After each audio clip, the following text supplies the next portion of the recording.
prayer time நிகழ்ச்சிக்கு உங்களை அன்போடு வரவேற்கிறோம்.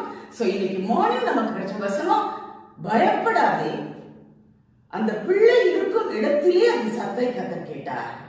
சோ பயப்படாதீங்க, பயப்படாதீங்க. அந்த வருடம் முழுவதும் நம்ம பயப்படாதீங்க வார்த்தை கொடுத்தா தானிக்க போறோம். அது இன்னைக்கு ஸ்பெஷலா எல்டர்ஸ்க்காக ப்ரேயர் பண்றது. நிறைய எல்டர்ஸ் இல்ல, பிள்ளைங்க, பேர பிள்ளைங்க அப்ராட்ல இல்ல எங்கேயாவது இருப்பாங்க. அவங்களுக்கு ஏதாவது கஷ்டம் வரும்போது இங்க இருந்துட்டு அவங்களுக்கு எதுவும் பண்ண முடியாது. ஆகாருடைய வாழ்க்கை நம்ம பார்க்கும்போது நமக்கு எல்லாருக்கும் தெரியும். ஆபிரகாமுக்கு அடிமை பெண் ஆகார் மூலமா இஸ்மவேல் பிறக்கிறான். ஆனா அதே ஆபிரகாமுக்கு ரொம்ப வருடங்கள் கழித்து அவருடைய மனைவி சாராள் மூலமா ஈசாக்கு பிறக்கிறான். சோ இதுக்கப்புறம் அந்த சாராள் ஆகார வெளியே அனுப்புறான். ஆகாரையும் அந்த பிள்ளையும் அனுப்பிவிடும். அப்ப மனசு கஷ்டமா இருக்கு ஆபிரகாமுக்கு. பிகாஸ் ரொம்ப வருஷம் கழிச்சு அந்த இஸ்மவேலை செல்லமா வளர்த்தாரு. திடீர்னு அந்த பிள்ளையும் அந்த ஆகாரையும் வெளியே அனுப்பிடு அப்படின்னு சொல்லும்போது மனசு கஷ்டமா இருக்கு.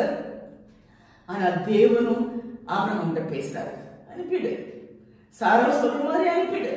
பிகாஸ் உனக்கு உன்னுடைய ஏக புதல்வன் மூலமா அந்த உலகத்துல நான் ஜெனரேஷனை அனுப்புறது ஈசாக்கு மூலமா தான். சோ இஸ்மவேல் அனுப்பிடு. சோ என்ன பண்றாரு, அடுத்த நாள் காலையில கொஞ்சம் அப்பம் அந்த துருத்தியில வாட்டர் பாட்டில் மாதிரி அந்த இதுல தண்ணி வச்சு அனுப்புறாரு. எப்படி இருக்கும் அந்த ஆகாரம், எங்க போவாங்க? ஆனா அவர் வந்து சொல்றாரு, அதுவும் வித்தா இருக்கிறபடினால கவலைப்படாத, நான் அந்த வித்தையும் அந்த இஸ்மவேலையும் நான் பெரிய ஜாதியாக்குவேங்கிறாரு. பட் இனிமே ஆகாருக்கு எதுவும் தெரியாது. ஆகார் அப்படியே வனாந்தரமா போறாங்க. சின்ன அந்த இஸ்மவேலை கொண்டுட்டு போறாங்க. என்ன பண்ணன்னு தெரியல, எங்க போகன்னு தெரியல. வனாந்தரம். வனாந்தரமான வாழ்க்கையில நீங்க இருக்கீங்களா? என்ன பண்ணணும், எங்க போகணும், என் பிள்ளைய நான் என்ன செய்யணும், என் பிள்ளைய எப்படி படிக்க வைக்கணும், என் பிள்ளையுடைய வியாதி எப்படி சுகமாகும், என் பிள்ளை குறித்த பாரத்தால நிறைஞ்சிருக்கீங்களா? எனக்கு உதவி செய்ய யாருமே இல்லையே. அந்த டைம்ல தான் அந்த அவருக்கு அந்த துருத்தில உள்ள தண்ணி சாப்பாடு எல்லாம் முடிஞ்சு போச்சு. எங்கேயும் சாப்பாடும் வாங்க முடியாது, தண்ணியும் கிடைக்காது. அதனால தவிக்குது பிள்ளை, தாகத்துல தவிக்குது. தண்ணி கொடுக்க முடியல, தாங்க முடியல. இனி என் பிள்ளையுடைய கஷ்டத்தையும் சாவையும் என்னால பார்க்க முடியாது சொல்லி ஒரு செடிக்கடியில போட்டுட்டு தூரத்துல வந்து அங்கலாய்க்கிறாங்க. அப்போதான் கர்த்தர் சொல்றாரு, கண்ணீரை கண்டார், உன் பிள்ளை பயப்படாதே, பயப்படாதே. உன் பிள்ளை இருக்கிற இடத்துல தேவன் அதன் சத்தத்தை கேட்டார். பெரியவங்க, வயது முதிர்ந்தவங்க, அவங்களால எதுவுமே செய்யக்கூடாத நிலைமை. உங்க பிள்ளைக்கோ உங்க பேர பிள்ளைக்கோ எதுவுமே செய்யக்கூடாத ஒரு நிலைமையில இருக்கீங்க. ஆகாருக்கும் உனக்கு எதுவுமே செய்ய முடியாத நிலைமை. சாப்பாடு கொடுக்க முடியாத நிலைமை, தண்ணி கொடுக்க முடியாத அந்த சிச்சுவேஷன்ல. சோ உங்களோட சிச்சுவேஷன்ல உங்களுக்கு எந்த உதவியும் செய்யக்கூடாத ஒரு நிலைமையில இருக்கீங்களா? இன்னைக்கு உங்களை பார்த்தா கர்த்தர் சொல்ற, பயப்படாதீங்க. உங்க பிள்ளை எங்க இருக்காங்களோ அவங்களுடைய சத்தத்தை கர்த்தர் கேட்டார்.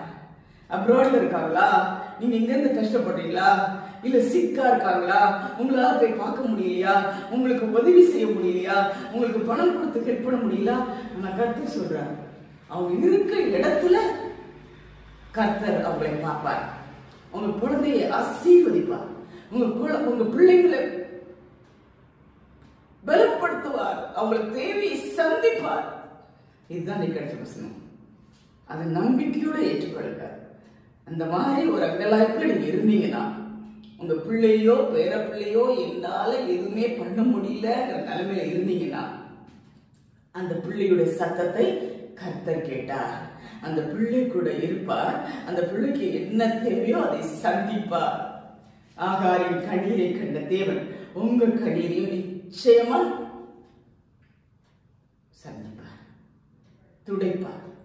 ஜெபம் பண்ணுவோமா? அன்புள்ள ஆண்டவரே, எங்கள் பரம தகப்பனே, இந்த வேளையில் சுவாமி நீ கொடுத்த வசனம், பயப்படாதே, உன் பிள்ளை கூட தேவன் இருக்கிறார். அந்த பிள்ளை இருக்கிற இடத்துல தேவன் அவனை பாதுகாப்பார். Thank you Jesus. இன்னைக்கு இதே விசேஷமா வயசானவங்களுக்காக நாங்கள் ஜெபம் பண்றோம்.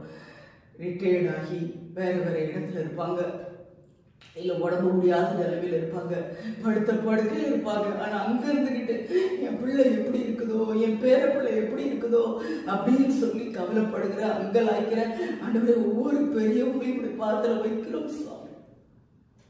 ஒருவேளை இன்னைக்கு 1ஆம் தேதி,